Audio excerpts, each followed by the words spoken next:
my path straight. I know I'm gonna shout and praise. My God can be trusted over and over and over again. My God can be trusted over and over and over again. Over and over and over again.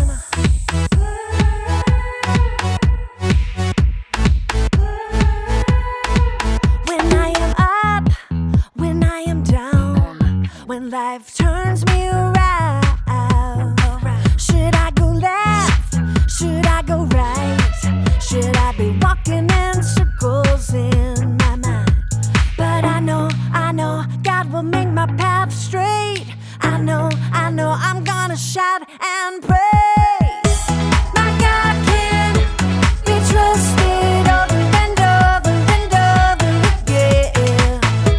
My God can be trusted over and over and over again. Over and over and over again. I'm confident.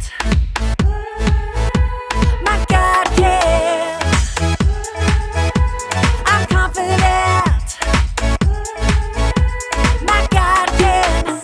I know. God will make my path straight. I know. I'm gonna shout and praise. I know. God will make my path straight. I know. I'm gonna shout and praise. My God can be trusted over and over and over again.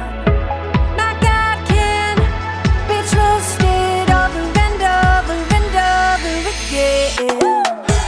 My God can be trusted over and over and over again. My God can be trusted over and over and over again. Yes, He can. Over and over and over again. I'm confident. My God can. I'm confident. My God can. Over and over and over again. Over and over and over again. Welcome to Story Lab. This week, we're going to be talking about trust, while also taking a look at the story of a guy who had a far-reaching dream. Oh, and we're also going to be flying high.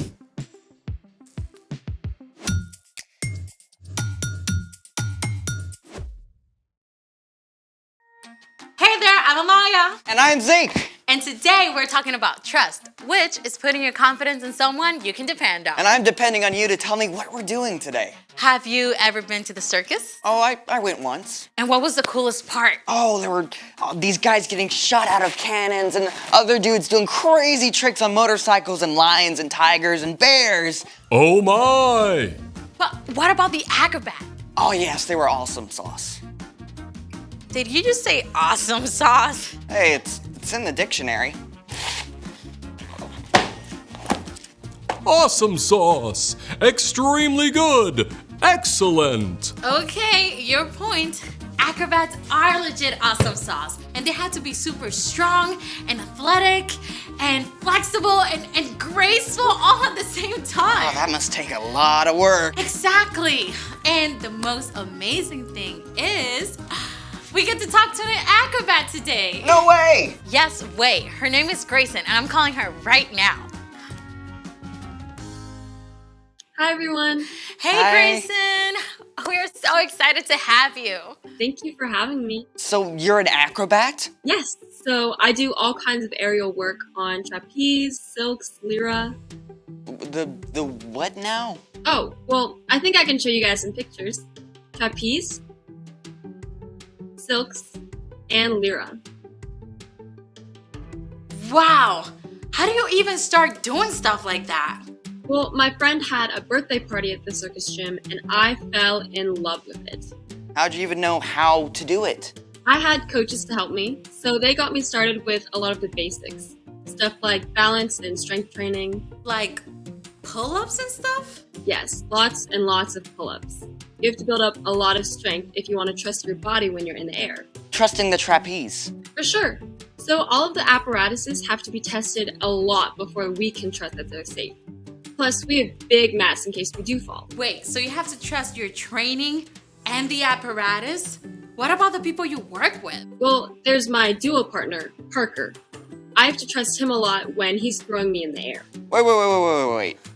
Parker, he throws you like through the air? Yes. So I was terrified the first time we did it. But we started by practicing in spotting lines. They're like safety ropes to keep me up in case I do fall. Wow! So you have to trust your coach and your partner, plus the spotting lines, plus your training and the apparatus? All at once. So we have to communicate about everything. That is amazing. Thank you so much, Grayson.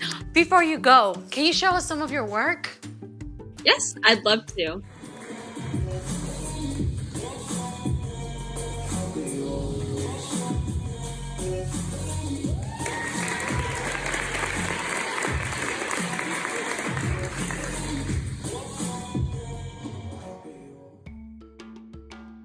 That was amazing. Thank you so much, Grayson. So cool. Thank you guys for having me. Bye, everyone. Bye. Think you and I could do that? I don't think I have that much trust. Well, speaking of trust, it's time for... The story before the story. Today, we're in the very first book of the Old Testament, Genesis. God's amazing world was broken by sin. But God chose Abraham and his wife Sarah and promised to bless the whole world through their family. And after waiting for a long time, Abraham and Sarah had a baby named Isaac. When Isaac grew up, he had twin boys, Jacob and Esau, who didn't exactly get along. And that's where our story starts. Hey, we're ready. Hey everybody, I'm Brian. Hi, Brian. We want to hear what's up with Jacob and Esau. Oh boy. Okay, these guys had it in for each other from the start. They wrestled while they were babies inside their mom. I mean, when Esau came out first, Jacob was holding onto his heel. And they were like super different, right? Oh yeah. Esau was really hairy while Jacob was smooth-skinned. And as they grew up, Esau loved to hunt while Jacob preferred to stay close to home. Now, Esau was the older brother by just a few minutes. This meant he had special rights to money and property and even leading the family one day. But he was such a hothead, he didn't always stop to think. Now one day Esau was out hunting and didn't get anything. And by the time he got home, he was super hungry. Jacob had just cooked up a pot of delicious red stew, and Esau begged him for some. Sell me your rights as the oldest. Fine. I'll die if I don't get something to eat. Esau threw away something really valuable for a bowl of soup. I bet he regretted that big time once his stomach was full. And things did not get any better between the brothers. Their father Isaac was very old, and he wanted to pass on a special blessing to his oldest son. So he sent Esau to go hunt and prepare him a tasty meal first.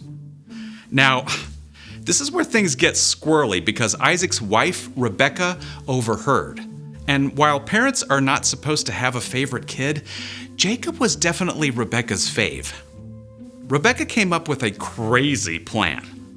Your father sent Esau to hunt wild game and prepare a meal so your father can bless him. Hunting will take Esau all day, so I want you to choose 2 goats from the flock. I'll cook them up, and you can pretend to be Esau and take the blessing. Your father's eyesight is so bad, he won't know. But what if he touches me? My skin isn't hairy like Esau's. We'll cover your arms and hands with goat skin. Cool. Pretty wild, right? But Jacob did just what Rebecca told him. And sure enough, Isaac gave his blessing to Jacob. At last, Esau showed up. If you're Esau who just brought me a meal, I gave him my blessing. It wasn't me. Then your brother tricked me. First he took my rights as the oldest. Now he's taken my blessing. Dad's gonna be gone soon. Then I'll be in charge, and I'll get rid of Jacob. Jacob had won birthrights and a blessing all by being sneaky. But he had made an enemy of his older brother. Rebekah wanted to keep her favorite son safe. Esau is going to try to get rid of you, so I want you to run away to my brother Laban in Haran. But I don't know him. I've never been away from home. Just do it. Stay with him until Esau cools down. Okay. Okay, imagine you're Jacob. You got what you wanted, but it's backfired. You've got to leave home and everything you know. It's a pretty scary place to be. Jacob set off through the wilderness with nothing but his own thoughts. What's gonna happen to me?